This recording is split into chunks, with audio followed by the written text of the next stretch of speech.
Your diesel exhaust system relies on diesel exhaust fluid. A gauge displays the diesel exhaust fluid level, and a warning light will activate anytime the level gets too low. You'll find the DEF fluid cap in the fuel door. To add more fluid, remove the cap and insert the fill nozzle into the tank filler neck. Stop filling immediately if the fluid stops flowing from the fill bottle into the tank.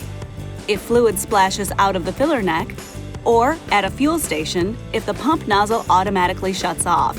Then reinstall the cap. Be sure to keep your diesel fuel and diesel exhaust fluids separate. If even a small amount of DEF gets into your diesel fuel tank, severe damage could occur in your engine, fuel pump, and injectors. If this happens, do not start the engine. Contact an authorized dealer. Likewise, never let anything other than diesel exhaust fluid into the DEF tank, or you may have to replace the entire DEF system. Always use separate containers, funnels, and nozzles for fuel and DEF. The water in fuel indicator light will illuminate when there is water detected in the fuel-water separator filters. If this light remains on, do not start the vehicle before you drain the water from the filters. If water is detected in the filters while the engine is running, or with the ignition in the on-run position, the water in fuel indicator light will illuminate and an audible chime will be heard 5 times. At this point, you should stop the engine and drain the water from the fuel-water separators. There are 2 fuel filter assemblies. One is located on the driver's side of the engine. The best access to this water drain valve is from under the hood. The second one is on the underbody, located in front of the rear axle above the drive shaft on pickup models. The chassis cab model's second filter location is on the frame behind the front axle. The best access to these drain valves is from under the vehicle.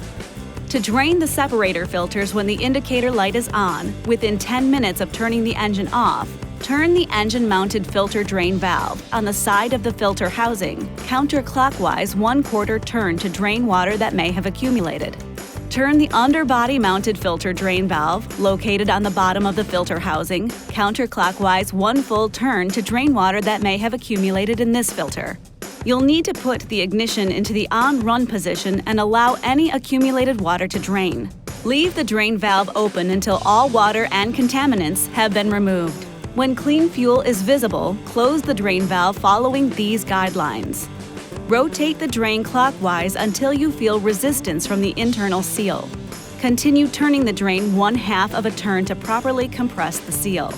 Over-compression of the seal due to over-tightening of the drain will damage the seal, cause a leak, and require the entire sensor to be replaced. Then, turn the ignition off. The drain sensor should not be over-tightened during normal service operations to avoid internal damage or future fuel leaks. The drain should be secured without the use of tools. This video is not intended to take the place of your owner's manual. For complete details and other important safety information, please see your owner's information.